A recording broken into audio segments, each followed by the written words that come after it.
En los años 80, la tranquila ciudad de Vero Beach, en Florida, fue un lugar de una serie de misteriosas desapariciones. Tenemos 3 personas desaparecidas. No hay sospechosos, no hay testigos y no hay pistas. Los atacantes eran familiares, quienes compartían una torcida fantasía. Al parecer, los dos tenían una secreta perversión escondida. Sus objetivos eran atrapar a una presa humana. Me percaté de algo en su forma de cazar, que más tarde aparecería reflejado en sus víctimas. Entonces, ¿qué los motivaba a asesinar? Si los espíritus malignos pueden entrar en la gente, seguro que hay uno dentro de él. ¿Estos primos habían nacido para matar? Caso en búsqueda.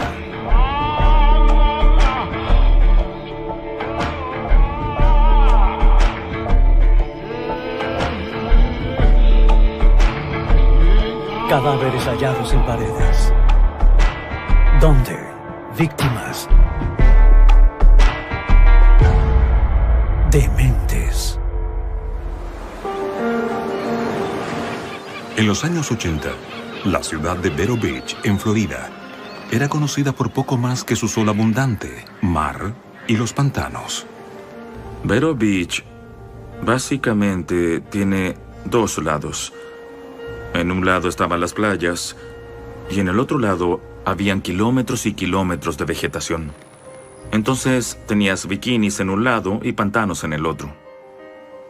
Mucha gente se refería como Vero a Zero Beach porque era una comunidad pequeña. Sin embargo, la tarde del 26 de julio del año 1983 estremecería a la tranquila comunidad costera. Las amigas adolescentes, Lynn Elliott y Regan Martin, planeaban salir por el día. Lynn era una hermosa mujer, joven, inteligente, estaba lista para graduarse de la secundaria. Era muy apasionada con sus amigas. Ella tenía varias amigas agradables y siempre venían a casa. Regan era una amiga nueva. Ellas se divertían y podías escucharlas reírse. Vivíamos a solo 2 cuadras de la playa, así que pasaban ahí casi todo el día. Mi hijo Brian, mi hijo Jason y Lynn estaban ahí y no nos preocupábamos mucho por ellos. Solo los dejabas ir, regresaban y eso era todo.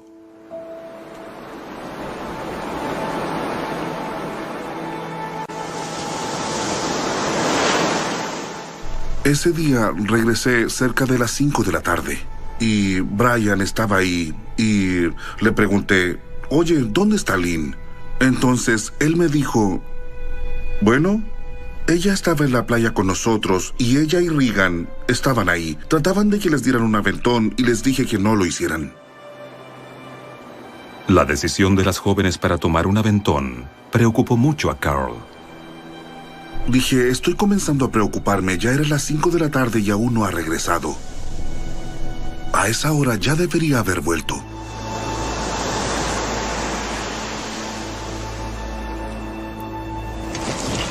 Esa misma tarde, el joven adolescente estaba camino a su hogar desde la casa de un amigo cuando presenció una perturbadora escena. I heard this screaming, and this man was chasing this young girl, or lady. Then I saw him dragging her back towards the house, and I heard 2 shots.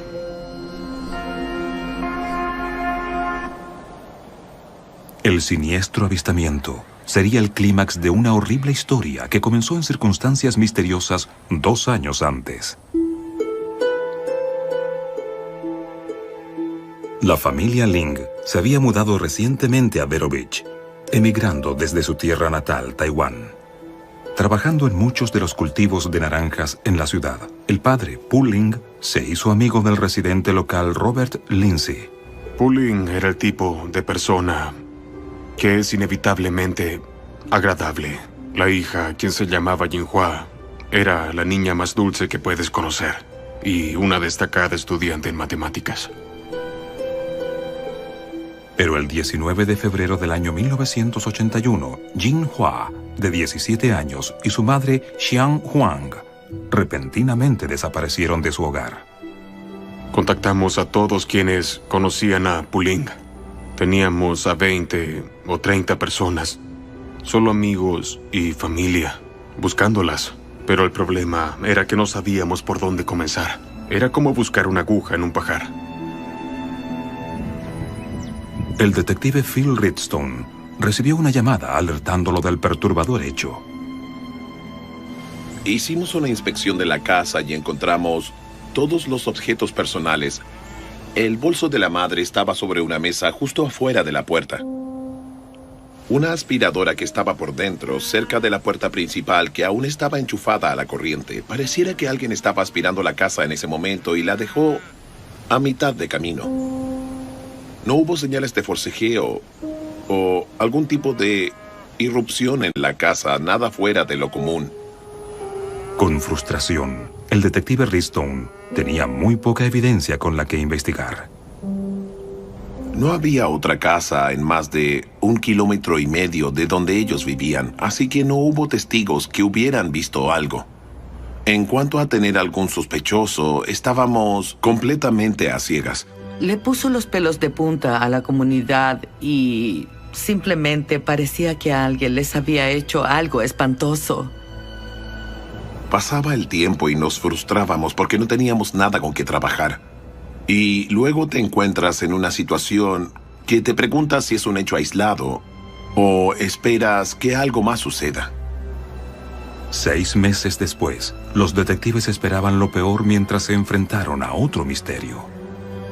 Judy Kay Daly era una residente de Fort Pierce quien creció ahí y se reubicó en California. Estaba visitando a su familia. Ella llevó a sus 2 hijas a una playa cercana y las dejó ahí. Era muy popular entre las jóvenes. No era un lugar apropiado para los padres. Ella se fue a un lugar más apartado de la playa para estar sola y luego simplemente desapareció.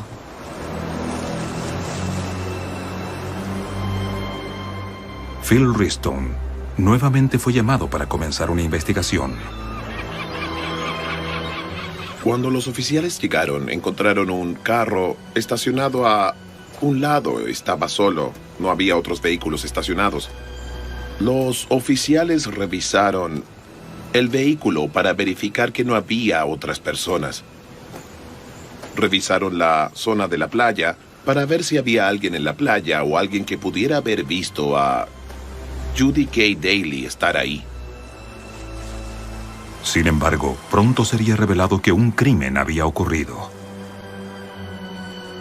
Nadie la vio, no había evidencia de ninguna de sus mantas, objetos personales o nada más en la playa. Era el único vehículo en el estacionamiento. Así que decidimos llevar el vehículo a la estación de policía e incautarlo. Y notamos que este había sido alterado para prevenir que arrancara. Trabajando en los cultivos de naranjas, cerca de los lugares de ambas desapariciones estaba David Gore, un hombre local de 27 años quien estaba mirando con interés el desarrollo de la investigación. David Gore era un hombre nativo de la zona de Vero Beach. Sus padres, Alva y Velma, parecían haber tenido una infancia normal. Creció con su hermana. Su padre era un hombre muy trabajador y tenía buena reputación.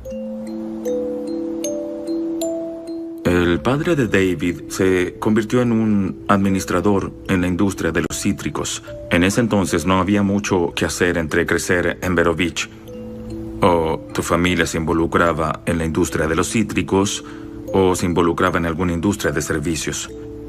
David se familiarizaba con los huertos de cítricos y los pantanos y las diferentes zonas de Vero Beach.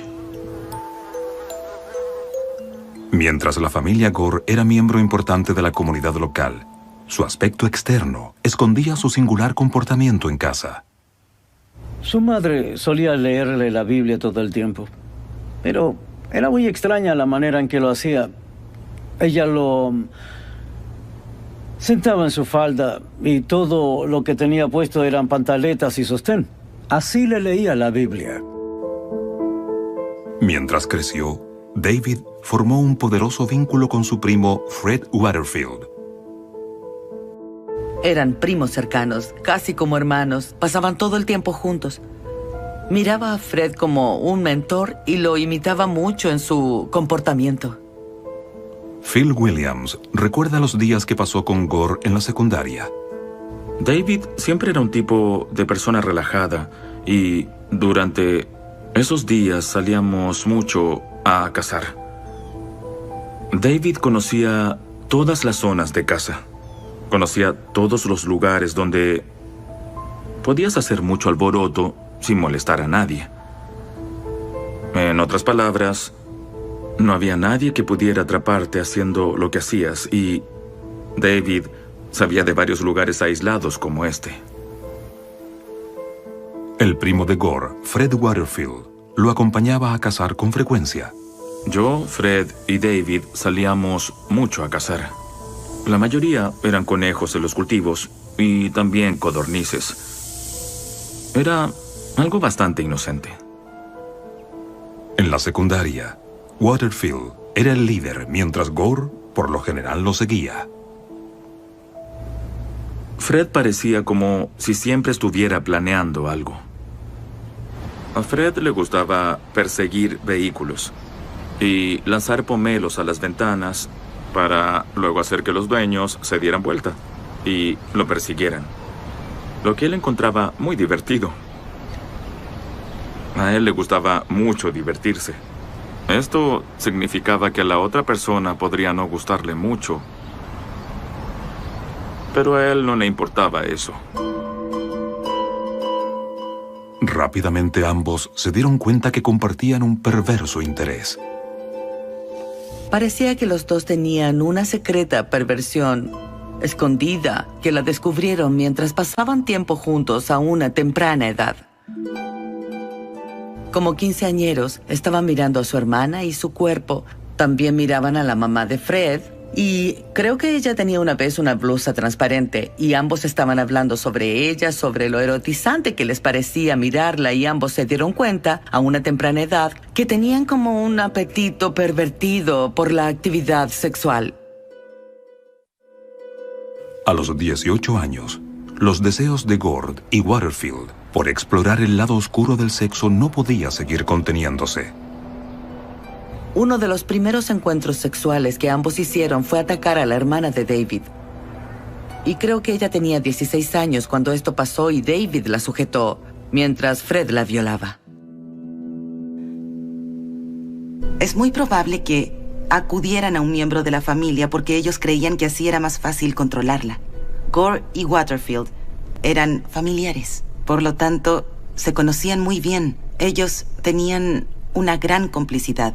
Así que probablemente compartían fantasías sexuales. Posiblemente experimentaron con varias cosas y luego, finalmente, ellos decidieron atacar a uno de sus miembros de la familia, transformándose en una prueba para ellos. Los primos continuarían profundizando sus fantasías compartidas, fortaleciendo el vínculo sádico que habían construido. En el año 1976, Angela Hummel declara que llamó a su mecánico Fred Waterfield para que la ayudara con unos neumáticos desinflados. Ellos insistieron en llevarla a su taller. Ella dijo que se adentraron en los cultivos de naranjas, donde David Gore estaba esperando. David no hablaba mucho en realidad. Simplemente él miraba, tenía una mirada como malvada y espeluznante. Ambos me miraron y empezaron a reír, pero en sus ojos era como si hubieran abierto una conexión poderosa. Ahí fue cuando David dijo, bien, estamos listos para hacer esto. Y Fred solo miró y se veía bastante motivado, como si él disfrutara de esto. Ahí fue cuando Fred me tomó y luego estiró sus brazos hacia la guantera. Esa fue la primera vez que vi un arma. Angela recuerda que tanto Gore como Waterfield la violaron repetidas veces. Lo que sentí a continuación fue algo muy helado en mi cuerpo. Era un cuchillo. David dijo, bien, la cortaremos y alimentaremos a los cocodrilos. Y ahí fue cuando Fred miró, aún con su arma en la mano, David con un cuchillo, y David estaba muy confundido. Él actuó como si esa parte no había sido ensayada o algo así. Angela declara que finalmente ella fue dejada en su casa y obligada a guardar silencio. Creo que hubo una razón por la que Dios no me dejó morir y que ellos no me asesinaran. Yo estoy muy agradecida por eso. Aún no conozco la razón, pero estoy agradecida. Y le agradezco a Dios cada día. 5 años más tarde, en el año 1981, 3 mujeres desaparecieron misteriosamente en Vero Beach.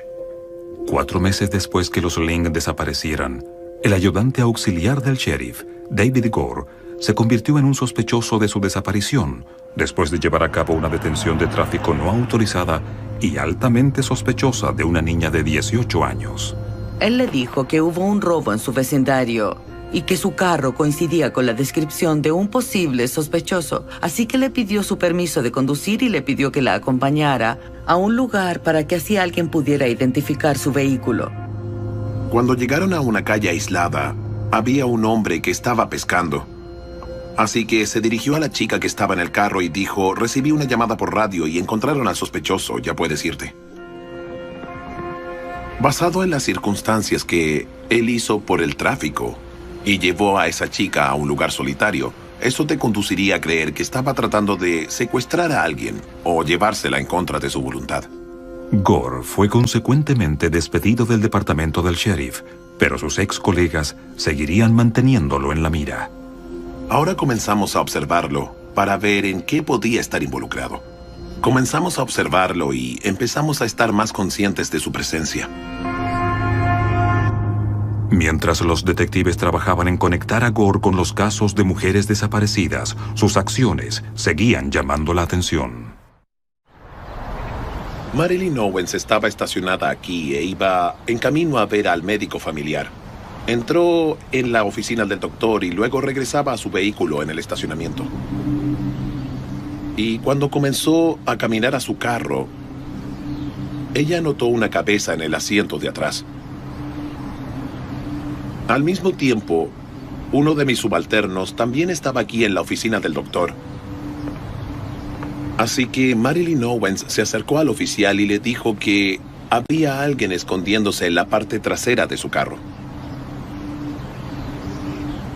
El oficial encontró a David Gore escondido en el asiento trasero sin su camiseta. Tenía una botella de licor en su mano. También David tenía un arma, un radio policial y también un par de esposas en la parte trasera del carro. Acusado por intento de secuestro, fue llevado a custodia. Ahora los investigadores ven cómo vincular a David Gore con los casos no resueltos de Ling y Daly. Obtuvimos una orden para tomar posesión del vehículo. Y la investigación forense del vehículo reveló que había algunas fibras de cabello que podían servir para vincularlo al caso de Ling. La evidencia parecía irrefutable, pero las autoridades creían que no sería suficiente para probar su participación más allá de cualquier duda fundada. Estabas casi seguro que él era el responsable y si no puedes arrestarlo, sabes que será cosa de tiempo antes que lo vuelva a hacer. Si no tienes la evidencia, no puedes construir un caso y arrestarlo por una sospecha. Necesitas atar todos los cabos sueltos. Finalmente, Gore fue sentenciado por traspaso en contra de Marilyn Owens por un periodo de 5 años.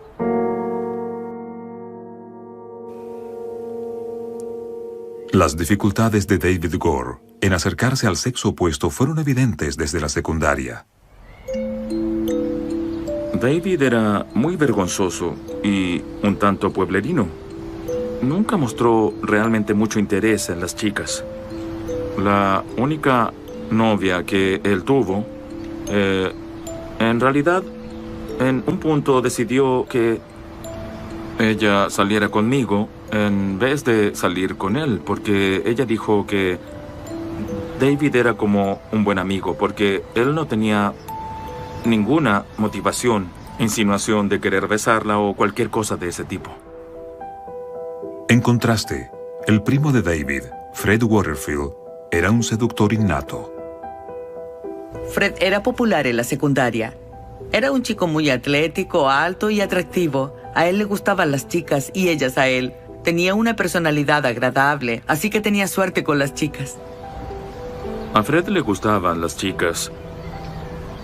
Las invitaba a salir y siempre tenía una en mente y también tenía una manera de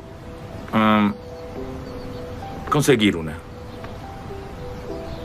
Creo que la personalidad autoritaria de Fred, en un punto de su vida, y su constante éxito con las chicas, probablemente influyeron en los deseos de David, que se convirtieron en todo lo que ahora sabemos sobre lo que pasó con él. Gore pudo haber estado celoso de Waterfield. Waterfield era un adolescente popular, no así Gore. Gore era un chico raro y un tipo inusual que no era popular, pero Waterfield sí lo era. Y puede que existiera celos ocultos de Gore hacia Waterfield. Siguiendo el intento de secuestro de la residente de Vero Beach, Marilyn Owens, en el año 1981, David Gore había estado en la cárcel por 18 meses. Sin embargo, la policía también sospechaba que estaba involucrado en la desaparición de 3 mujeres del lugar. Mientras se acercaba el fin de su condena, los detectives se estaban preparando para su liberación. Recibimos una notificación del sistema de la cárcel estatal que él sería liberado dentro de 30 días. Así que nos dijeron de antemano que él se reinsertaría a la comunidad. Así que decidimos vigilar a David una vez que lo liberaran para monitorear sus actividades, pero nuevamente sabíamos que tarde o temprano algo iba a pasar. Esto no iba a parar.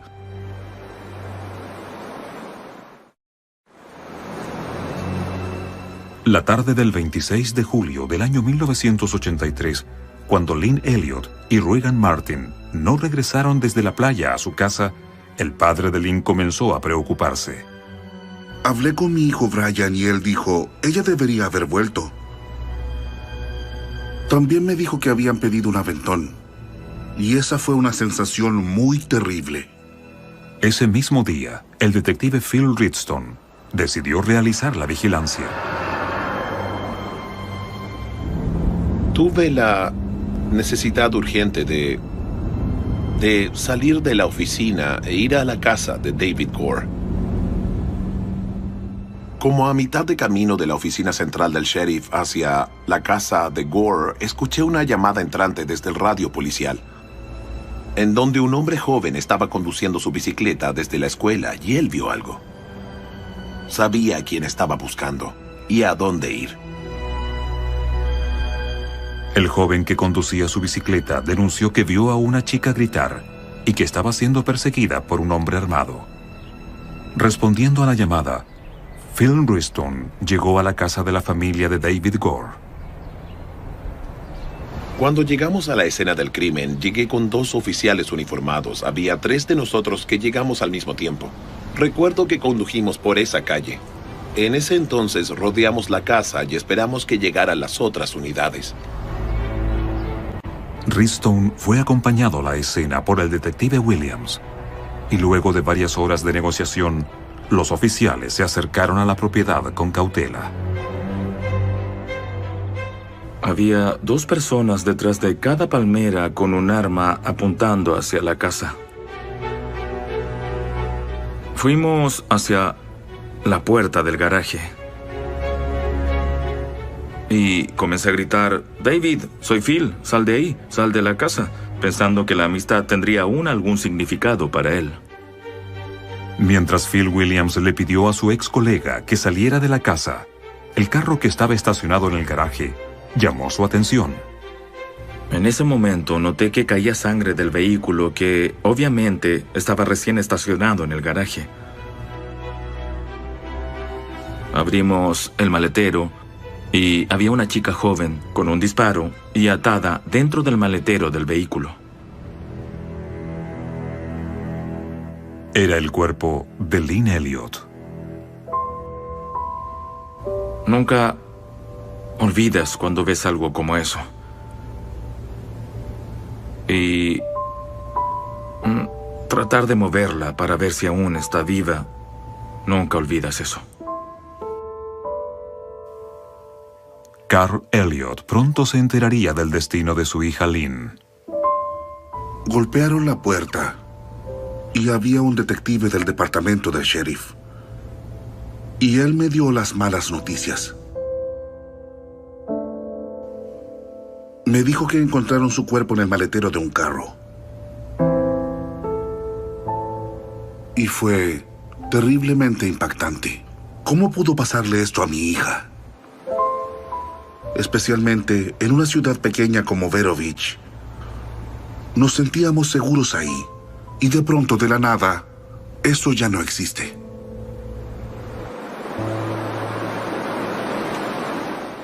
Esa fue la primera vez que me di cuenta que David no era la misma persona con la que crecí. Él era un monstruo. Y ese monstruo debía ser detenido. Mientras las autoridades se acercaban para realizar el arresto, finalmente encontraron a Gore escondiéndose en el altillo. Para sorpresa de las autoridades, él no estaba solo. Creo que él sabía que en ese entonces no había escapatoria. Fuimos afortunados y fuimos capaces de asegurar la segunda víctima. La rehén de Gore era Regan Martin, quien había estado pidiendo aventón desde la playa junto a Lynn Elliot. Cuando rescataron a Regan estaba descontrolada. Fue muy difícil al principio para ella decirnos exactamente qué había pasado, pero ella fue muy valiente al darnos los detalles. Ella dijo que fueron llevadas a habitaciones diferentes y que David Gore las violó a ambas. Ella dijo que sabía que Lynn estaba intentando escapar. Ella escuchó la puerta del frente cerrarse, y ahí fue cuando vio a David salir de su habitación, y Lynn estaba huyendo por la calle mientras podía, aún parcialmente herida. David la perseguía, y luego le disparó a unos 3/4 del camino desde la entrada de la casa hacia la calle principal, que fue donde el joven en bicicleta los vio a David persiguiendo a la chica y luego escuchó los disparos.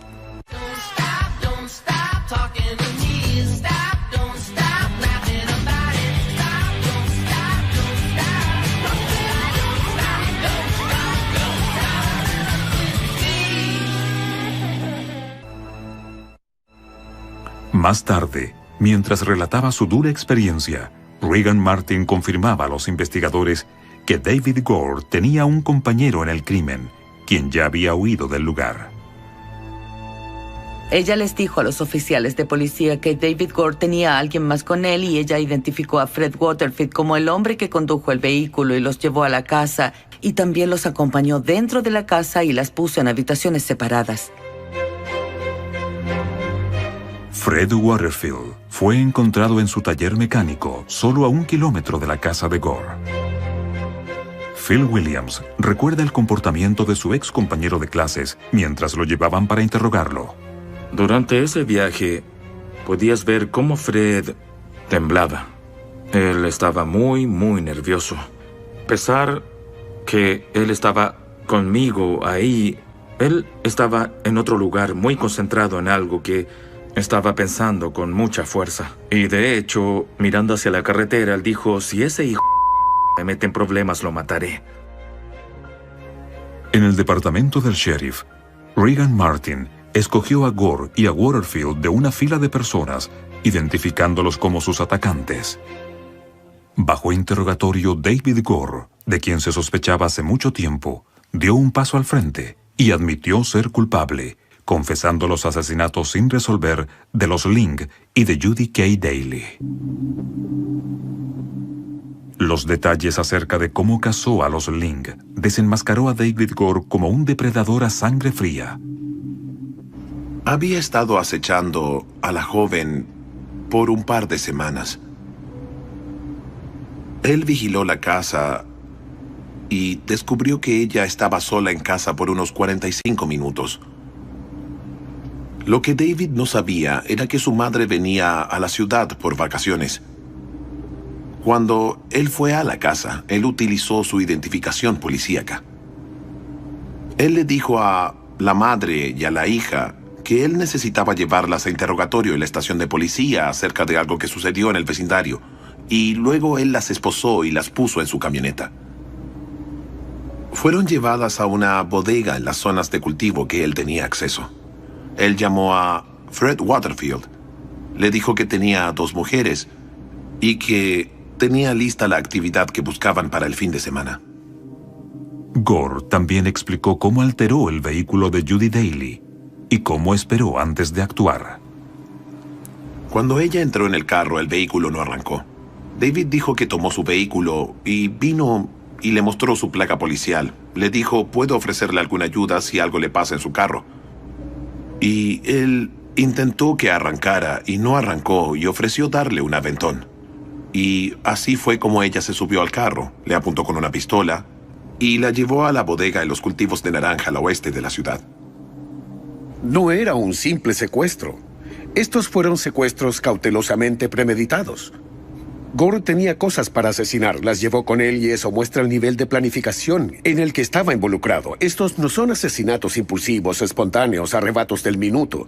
Fueron realizados de una manera sofisticada. Gore declaró que fue acompañado por Waterfield mientras cometían los crímenes, a pesar que su aparente cómplice debatía fuertemente sus acusaciones.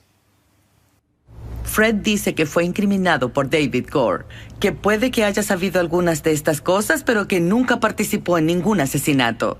Y que David mintió repetidas veces para hacerlo parecer como un criminal cuando no lo era.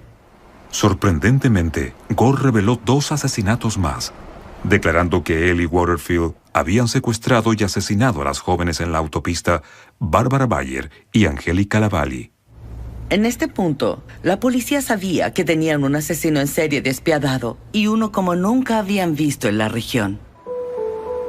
Mientras el juicio se acercaba, David Gore llevó a las autoridades a los cultivos donde él había trabajado, prometiéndoles llevarlos hasta los cuerpos de las víctimas. Yo fui allá con Phil Stone. Estábamos en una zona particular y tenía una de esas sondas metálicas en el suelo y estaba sondeando alrededor y dio con algo sólido. Así que tomó una escobilla y sacó la tierra que había en el medio y descubrió que eran unos dientes. Los restos de Barbara Bayer. En los días siguientes, Gore reveló las ubicaciones de las sepulturas de las otras mujeres desaparecidas. Inicialmente en el caso de los Ling, él dijo que después de asesinarlas, las colocó en barriles de 200 litros, las enterró. En el caso de Judy Kay Daly, él desmembró su cuerpo. Se deshizo de su cuerpo en otro lugar de los cultivos, parte de su cuerpo. Se deshizo de la otra parte en un pantano al oeste de la ciudad. Y la señorita Lavallee fue arrojada al pantano en el mismo lugar que fue dejado el cuerpo de Judy Kay Daly. Miré sus ojos mientras estábamos excavando y bueno, nunca vi una mirada como la suya. Se veían como los ojos del diablo. Si crees que los espíritus malignos pueden entrar en la gente, de seguro había uno dentro de él. Los investigadores pronto cavarían profundamente en las mentes de Gore y Waterfield, buscando una explicación al deseo depravado de los primos. En el año 1983, David Gore y Fred Waterfield fueron arrestados por su conexión con una serie de misteriosas desapariciones y brutales asesinatos en la ciudad de Vero Beach, Florida. Mientras Waterfield declaraba su inocencia, Gore confesaba los asesinatos de 6 mujeres, descubriendo cómo operaban estos primos. David era el chico malo y Fred era el chico bueno. Y Fred siempre era el que hablaba. Él intentaba hablarle a las chicas, calmarlas, Pero finalmente Gore usaba su rutina de chico malo y las hacía ir hacia donde él quería que fueran a tener sexo con ellas. Y luego de cumplir con eso, las asesinaba. Phil Williams cree que los primos tenían formas paralelas y distintas sobre cómo operar y cómo cazar a sus víctimas. Fred me dijo una vez que prefería cazar conmigo porque me gustaba perseguir a las presas. El estilo que tenía David para cazar era un poco aburrido. Prefería que las presas vinieran hacia él. Lo que yo pude ver en el secuestro de Lynn Elliot en la playa era el estilo de cazar de Fred. Lo que vi en el caso de los Link era el estilo de caza de David. La mayoría de los asesinos sexuales asesinan solos. Hay cosas muy personales, estas son cosas muy privadas, lo hacen solos. A veces, debido a eso, verás dos patrones diferentes de comportamiento en la escena del crimen. Uno más sofisticado y otro patrón de comportamiento un poco menos sofisticado. A pesar que Waterfield casi no estuvo bajo el radar de los investigadores, Gore declaró que su primo era de hecho el cabecilla. Después de que Gore fue capturado, él habló acerca de ser el más débil. Él era el cómplice de acuerdo a su versión. Pero su comportamiento nos dice otra cosa. El hecho que terminó siendo un oficial auxiliar indica una personalidad más dominante desde el comienzo. Entonces creo que eran cómplices hasta cierto punto, pero Gore era el verdadero líder en el sadismo. A pesar de haber cerrado estos casos sin resolver, aún quedan preguntas acerca de los orígenes de la maldad de estos primos. David Gore buscaría en su niñez para explicar su deseo por la depravación.